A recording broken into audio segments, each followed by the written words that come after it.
ও যুবক, চোখের সামনে কত যুবকের লাশ, কত তাজা তাজা প্রাণ চলে গেল। বাবা তুমিও তো একদিন চলে যাওয়া।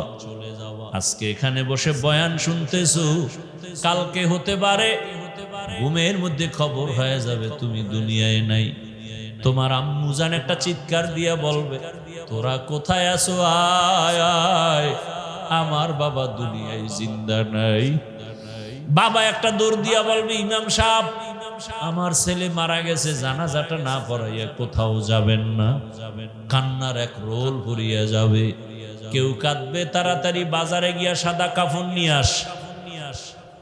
কেউ বলবে, যা তাড়াতাড়ি বাড়ির পেছনে বাঁশবাগানে কবর খনন কর।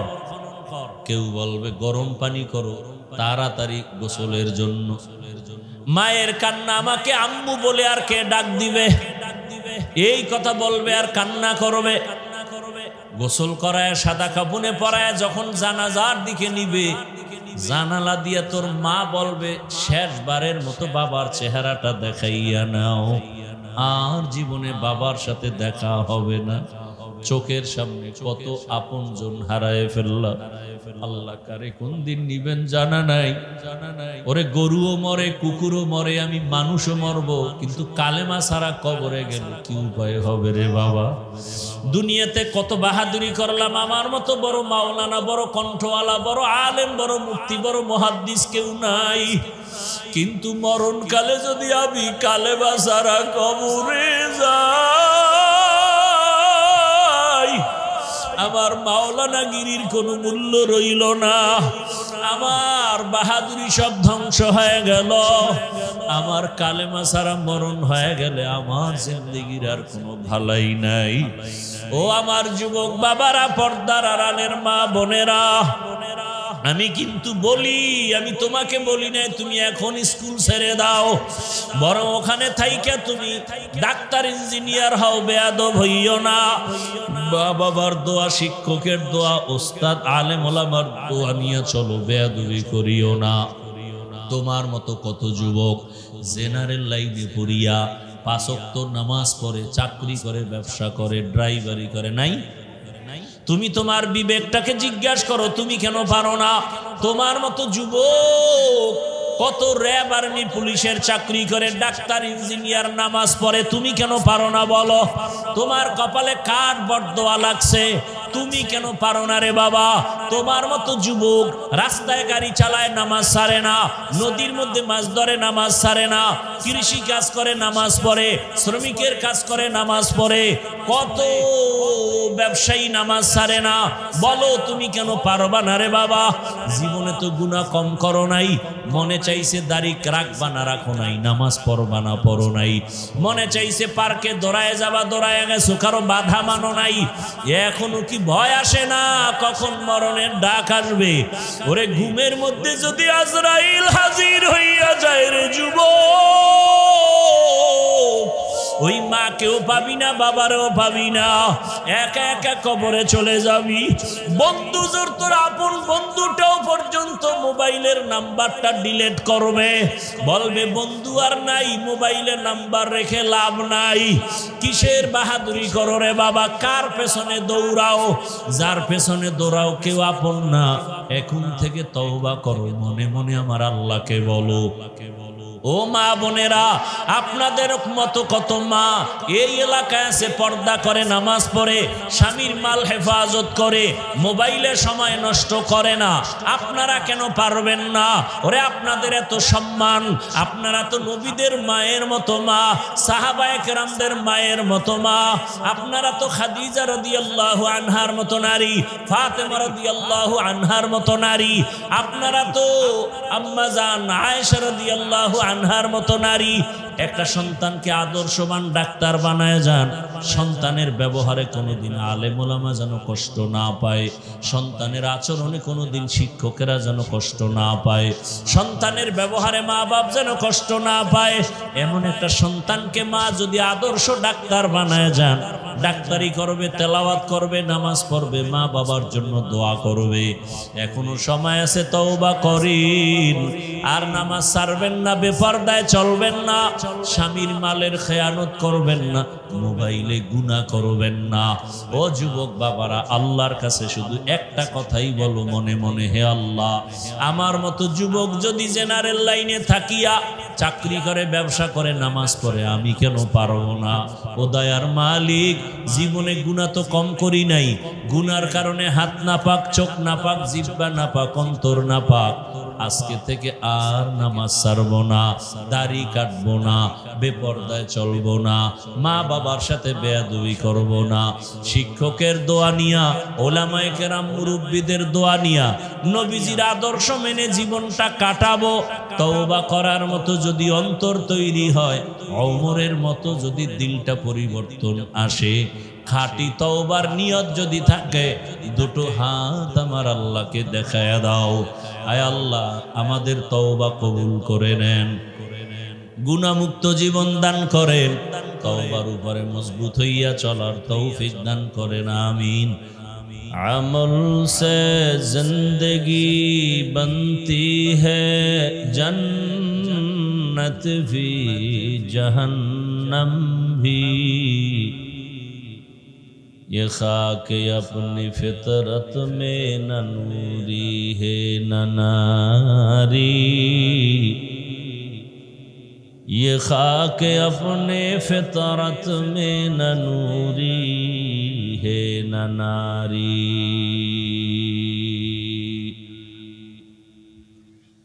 इखलास के अमाल ये जन्नत के हमरा,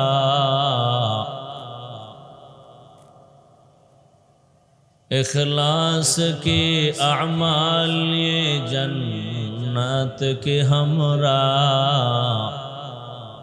परहेज़ के मक़ासिद है जो तक़वा से हासिल मंद, परहेज़ के मक़ासिद है जो तक़वा से हासिल मंद,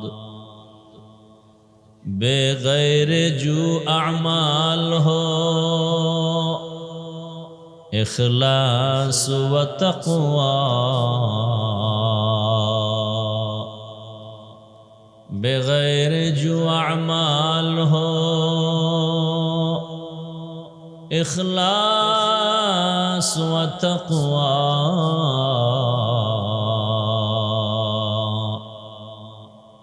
बर्बाद तेरे जिंदगी ऐ होशे नजर मांद, बर्बाद तेरे जिंदगी ऐ होशे नजर मांद। ला इलाहा इल्लल्लाह, ला इलाहा इल्लल्लाह, ला इलाहा इल्लल्लाह, ला इलाहा इल्लल्लाह।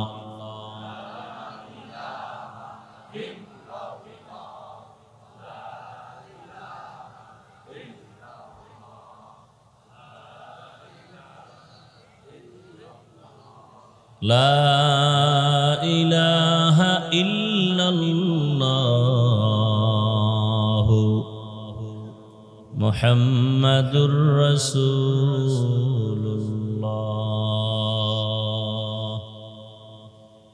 ইকো হয় কেন? ইকো বন্ধ করো, ভলিউম বাড়াও, তুমি মাইকের ভলিউম দাও, আর এই রিভাবও কমাও।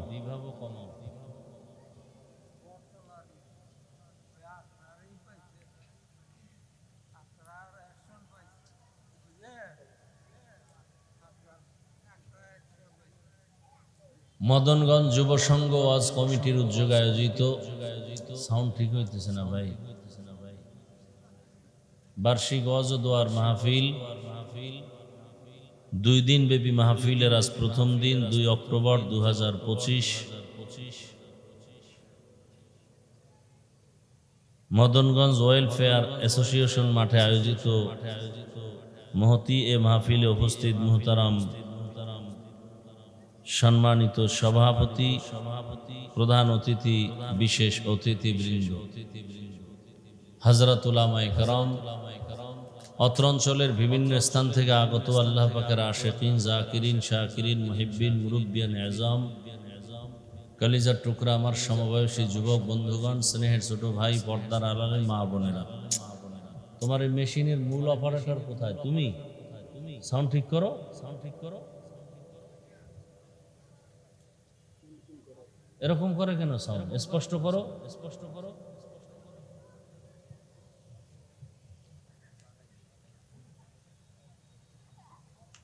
রিভাব কমাও, রিভাব কমাও, ভলিউম বাড়াও, মাইকের ভলিউম বাড়াও।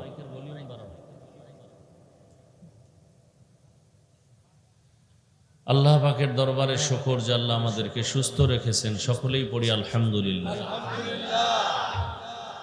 জীবনের অমূল্য এক সম্পদের নাম জীবনের সুস্থতা। টাকা পয়সা বাড়ি গাড়ি সব আছে, আপনি অসুস্থ, কোনো মূল্য নেই।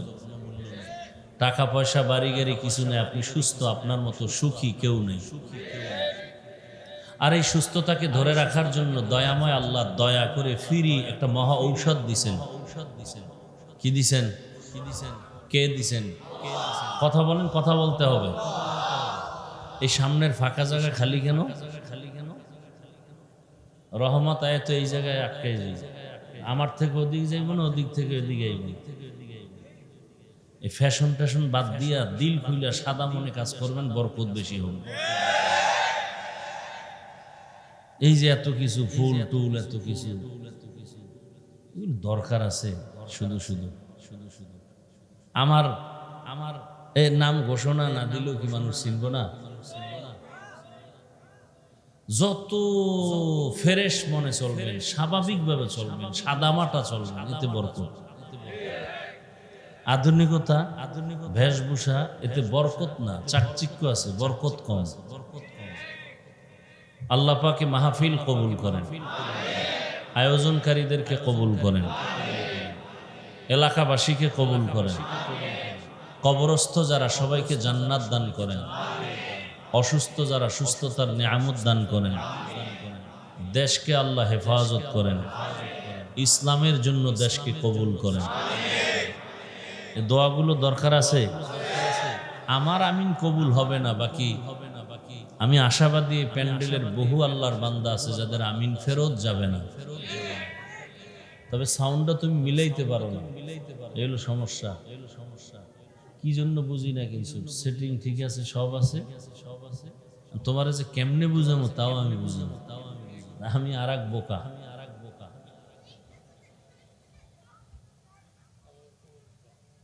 আল্লাহ আল্লাহ। তাহলে সুস্থতার জন্য একটা মহা ঔষধ দিছেন কে? কত টাকার বিনিময়ে? হ্যাঁ, ফ্রি। কেমন ঔষধ? মহা ঔষধ। কেমন মহা? আজও পর্যন্ত কোনো চিকিৎসা বিজ্ঞানী, কোনো ডাক্তার এই ঔষধ বানাতে পারে নাই, এটার সমানও করতে পারে নাই। কিয়ামত পর্যন্ত পারবেও। ওই ঔষধের নাম রাতের ঘুম।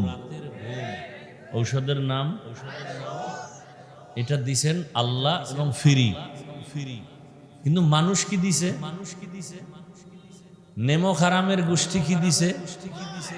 খুব বুঝেন, কথা বুঝেন, চিল্লা চিল্লি মোটেই করবেন না। আগামীকালকে আমার প্রিয় ভাই আব্দুল্লাহ আলামিন সাহেব আসবেন, যত পারেন সেদিন স্লোগান দিবেন, ইচ্ছা রকম, মনের মতো। কিন্তু আমার কথা হলো স্লোগান এখানে না, বাতিলের বিরুদ্ধে বহু আন্দোলন এখনো করতে হবে। যা বুঝতেছি ওই জুলাইয়ের আন্দোলনে কিছুই হয় নাই, কঠিন আন্দোলনে নামতে হবে। কাফনের কাফন রেডি রাখেন। এই পৃথিবীতে শান্তির একমাত্র ঠিকানা ইসলাম।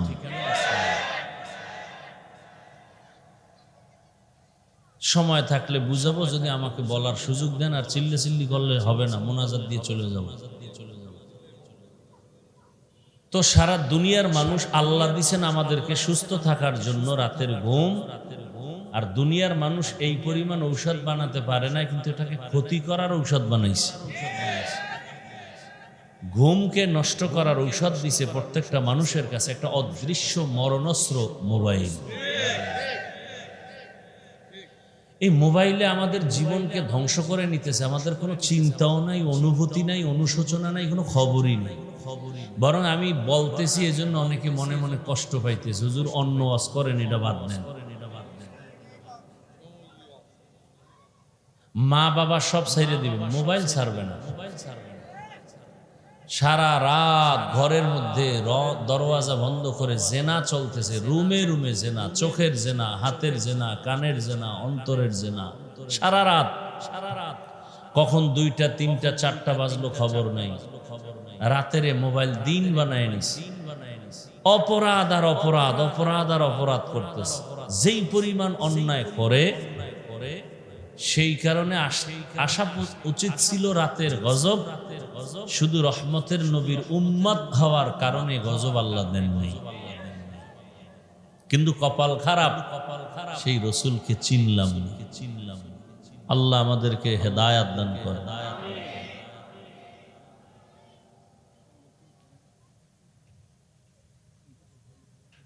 আল্লাহ আমাদেরকে হাজারো মানুষের মধ্য থেকে বাছাই করে এখানে হাজির করেছেন, এজন্য আর একবার শুকর আদায় করি আলহামদুলিল্লাহ। দরুদ ও সালাম সৈয়দুল মুরসালিন রহমতুল্লিল আলামিন শফিউল মুজনিবিন খাতামুন নবিয়্যিন সৈয়দুস সাকালাইন ইমামুল মুরসালিন হযরত মুহাম্মদুর রাসূলুল্লাহ। নবীর নামে দরুদ পড়েন না, এত জীবনে কি শুনলেন? ধাক্কাইয়ে বলতে হবে, বলেন, পড়েন, তো কি শুনলেন জীবন ভর?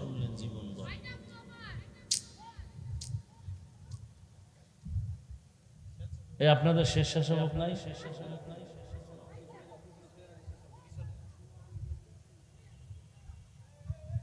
সবাই একবার পড়েন সাল্লাল্লাহু। গুনাহ হইছে। এটা এমন একটা পাওয়ারফুল অস্ত্র, দুনিয়াতেও লাভ, আখিরাতেও লাভ। এই পাশে কি আওয়াজ? কি এই পাশে কোনো মহিলা প্যান্ডেল? তাই আওয়াজ কেন? আর এই প্যান্ডেলের স্টেজের পিছে ডাইনে বামে বাতি দিবেন বাইট সাইড থেকে, কারণ এখন চতুর্মুখী বন্ধু বান্ধব বেশি বাইরে গেছে, তো কোন দিক দিয়ে কোন তুফানায় কম যায় না। এই জন্য পিছের সাইডে বাতি দিবেন, স্টেজের পিছনে, ওই বাম পাশে, ডান পাশে, সব জায়গায়। এবং স্বেচ্ছাসেবক রাখবেন, একটা আওয়াজ যেন স্টেজে না আসে। কি বলতেছিলাম? দরুদ শরীফ। পৃথিবীতে এই দরুদের মতো পাওয়ারওয়ালা কোনো আমল, মৌখিক নফল, সবার জন্য ইস্তেগফার আর দরুদের মতো পাওয়ারফুল কোনো আমল নেই। উঠতে, বসতে, হাঁটতে, চলতে সবসময় দরুদ পড়বেন। এটা এমন এক অস্ত্র যে আখিরাতে তো লাভ আছেই, দুনিয়াতেও লাভ। দুনিয়াতেও আপনি লাভ পান না কেন? আপনার বিশ্বাস দুর্বল। যদি বিশ্বাস একুরেট থাকে, ফলাফল পেয়ে যাবেন দুনিয়াতেই। আল্লাহ বেশি বেশি দরুদের আমল করার তৌফিক দান করেন।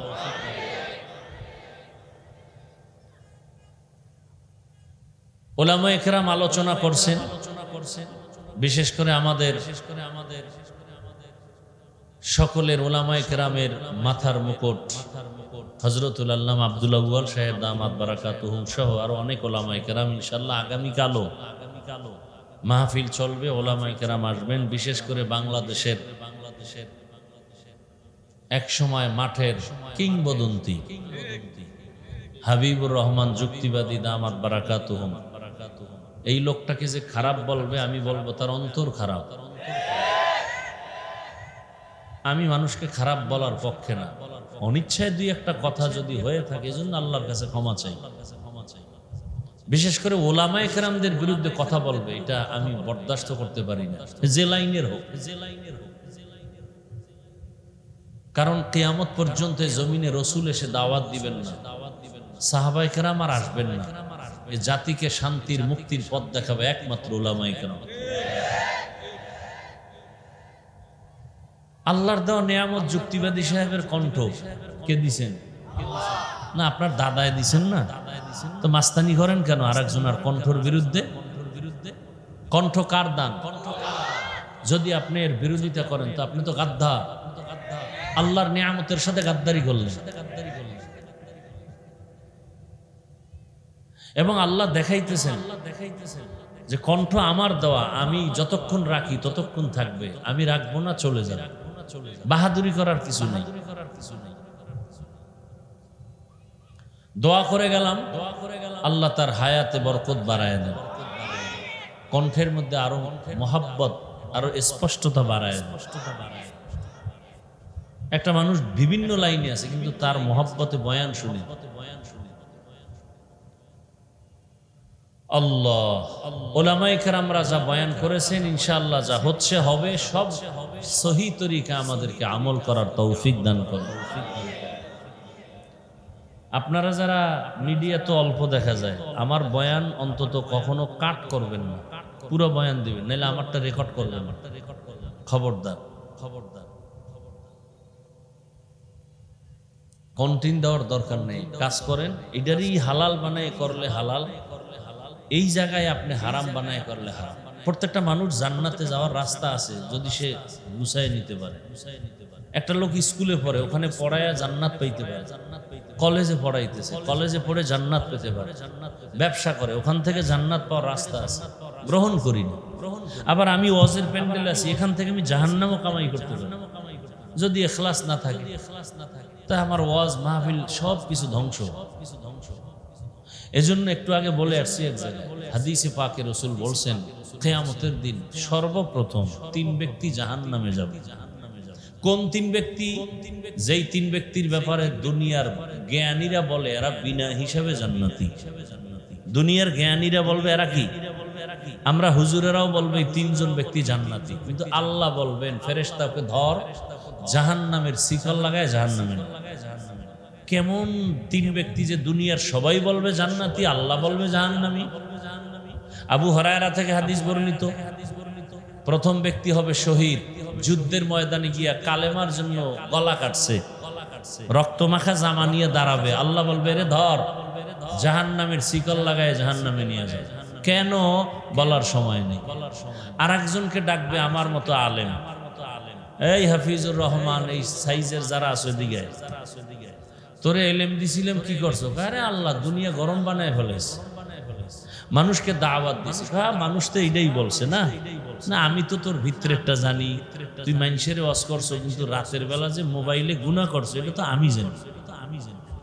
তুই মানুষ জানে তুই মসজিদের বড় ইমাম, তা আমি তো জানি তুই সারা রাত হাতের জিনা করছো, চোখের জিনা, মোবাইল চালাইছো, বউয়ের হক আদায় করো নাই, সন্তানের হক আদায় করো নাই, মুসল্লির হক ঠিক মতো আদায় করো নাই, বাবা মায়ের হক আদায় করো নাই। মানুষ জানে তুই বড় বক্তা, বড় ইমাম, বড় আলেম, আমি আল্লাহ জানি তুই ধোঁকাবাজ। আল্লাহ বলবে ফেরেশতারে আলেমরে ধর, শিকল লাগায় জাহান্নামে। সহিহ হাদিস। 3 নাম্বার ভদ্রলোক হবে যারা মাদ্রাসা মসজিদে দান করে আর এই ওয়াজের আয়োজন করে আর বাহাদুরি করে। মাদ্রাসায় দান করছে 50,000, চায়ের দোকানে চাপাবাজি করে, মাদ্রাসাতে আমি করে দিছি। এরকম চাপাবাজ আছে না নাই? মসজিদে দান করছে অল্প টাকা, বলে আমি মসজিদ করে দিছি। আবার এই ওয়াজ মাহফিল করা একদল আছে না, খুব বাহাদুরি করে, হুজুর আমরা ওয়াজ করাইতেছি 13 বছর।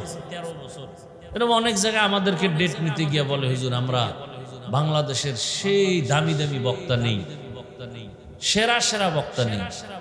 আমি কয় বছর ওয়াজ করাইতেছেন? 17 বছর। আমি কি আপনার দাড়ি কই? না, ওয়াজ তো মানুষের জন্য, আমাদের জন্য না। বক্তা ওয়াজ করে যায় পাবলিকের, আমাকেও তো আর ওয়াজ করে না।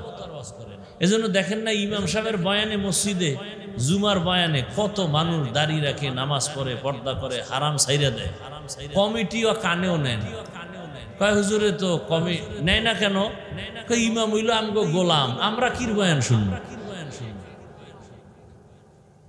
একজনের প্রতি ভক্তি থাকলে না বয়ান শুনবে, কথা শুনবে। ইমামের মনে করে সে আমগো চাকর, সে আমাদের কর্মচারী।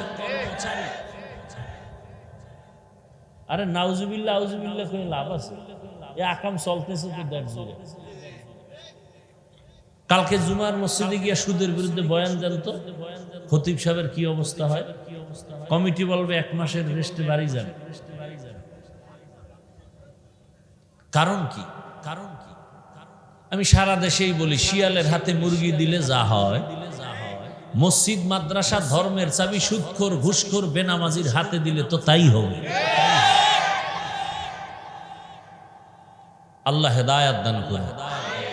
মসজিদের মতো জায়গায় দাঁড়াইয়া ভোট চায়, আর আমরা আলেম ওলামারা কোরআনের ইসলামের রাজনীতির কথা কইলে ইমামতি টান মারে।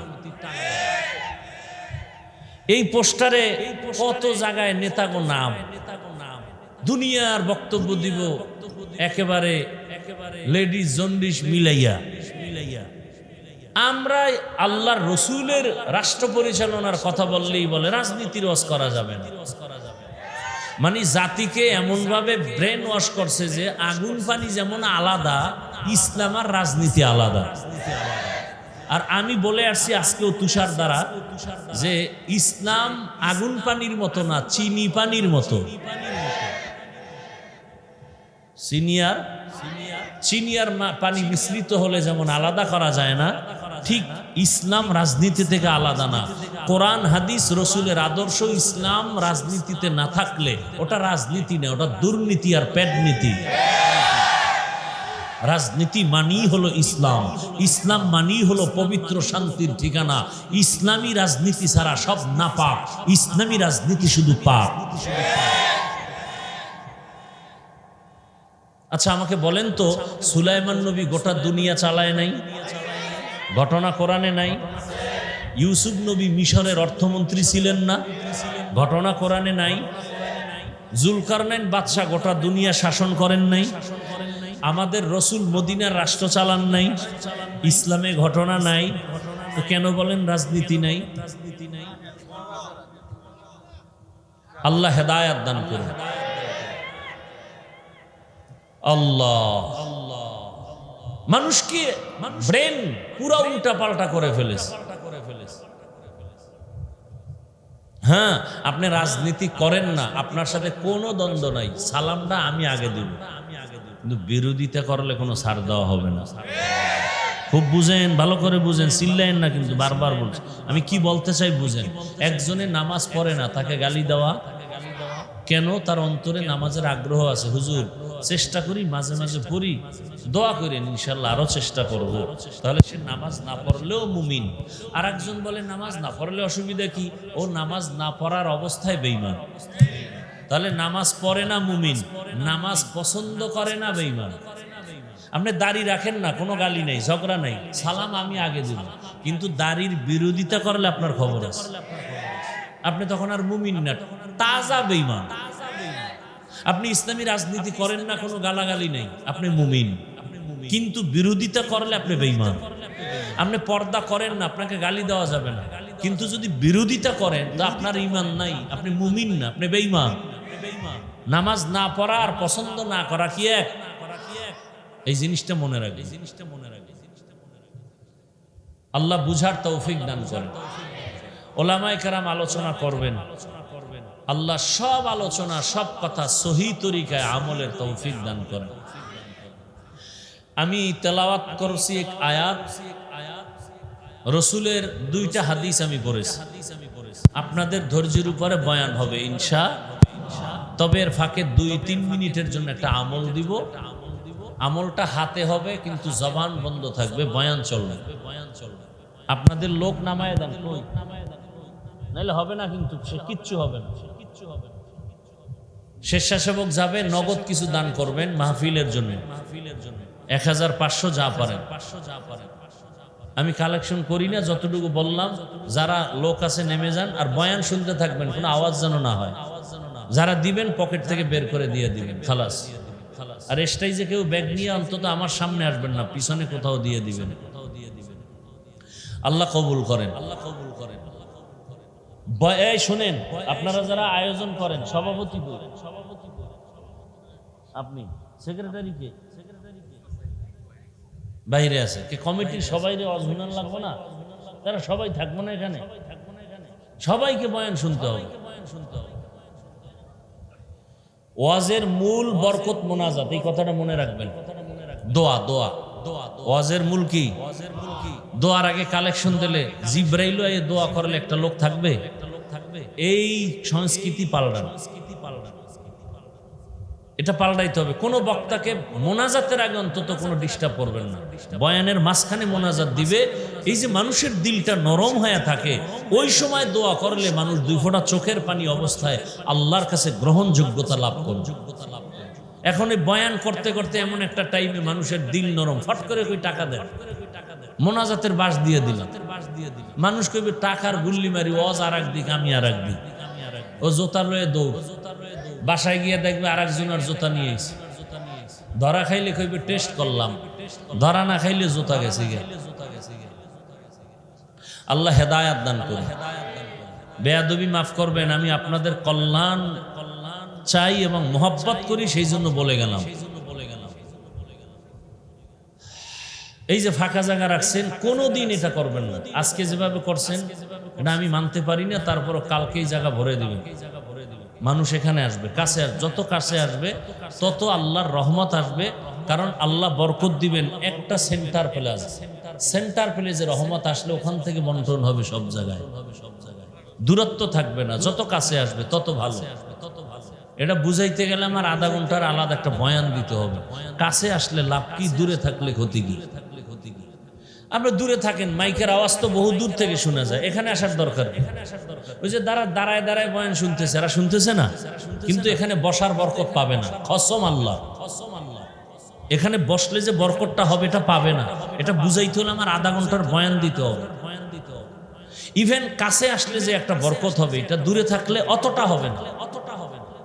এখন আমি তো আমারটা বলে গেলাম, কিন্তু আপনার মানতেও তো অনেক সময় কষ্ট হয়। আমাদের ডিজাইন নষ্ট হয়ে যাবে, আমাদের মানসিক অবস্থা এক লেভেলে চলে আসছে, এটা নষ্ট হয়ে যাবে। আল্লাহ আমাকে বুঝার তৌফিক দান করেন, আল্লাহ আপনাদেরকেও বুঝার তৌফিক দান করেন। আয়াত ও হাদিসের তরজমাটা বলে নেই, এরপরে কিছু ব্যাখ্যা শোনাবো ইনশাআল্লাহ।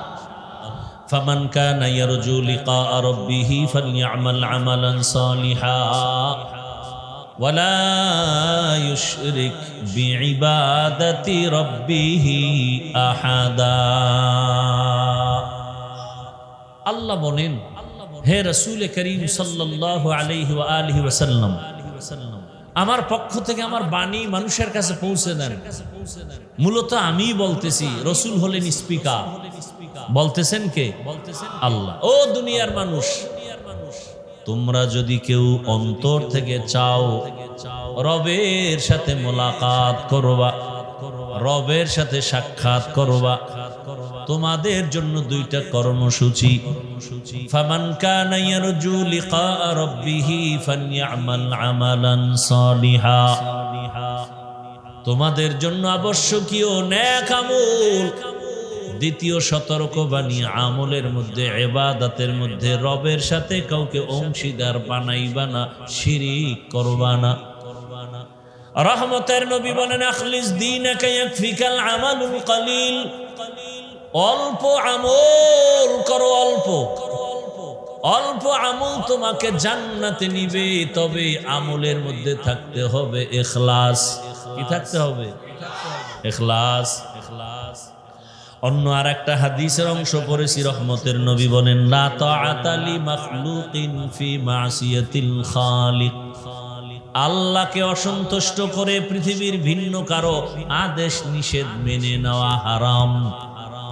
আল্লাহকে বেজার করে মা বাবার কথা মানা হারাম, আল্লাহকে অসন্তুষ্ট করে পীরের কথা মানা হারাম, আল্লাহকে অসন্তুষ্ট করে নেতা নেত্রীর কথা মানা হারাম, আল্লাহকে অসন্তুষ্ট করে ইমাম আমার ওস্তাদের কথা মানা। এক কথায় সবাইকে বেজার করা যাবে, আমার আল্লাহকে বেজার করা যাবে না। কিন্তু আমরা প্রত্যেকটা ক্ষেত্রে দুনিয়ার সবাইকে খুশি করি, আল্লাহকে বেজার করি। কি পর্দা করলে আল্লাহ খুশি, আমার শ্বশুর বাড়ির শালি বেআইন এরা বেজার, স্বাস্থ্য বোনেরা বেজার, চাস্তো ভাইয়েরা বেজার, ঠিক নি? এখন কয় যে আল্লাহরে পরে রাজি করবো মরার আগে আগে, এখন চাস্তো বোনেরে খুশি করি, মামতো বোনেরে খুশি করি, বেআইনেরে খুশি করি, শালিরে খুশি করি। মায়েরে সালাম দেয় না কুলাঙ্গার, বেআইনেরে সালাম দেয়, আম্মা আব্বাকে সালাম দেয় না, চাস্তো বোন মামতো বোনের সালাম দেয়। বেগানাকে সালাম দেওয়া জায়েজ নাই। মনে রাখেনি কথাগুলো? বেগানাকে সালাম দেওয়া, বেগানাকে, যাকে বিবাহ করতে পারবেন তাকে বিবাহের আগে কোনো সালাম দেওয়া যাবে না, দেখা যাবে না। একবার দেখবেন ৭,০০০ বছর জাহান্নাম।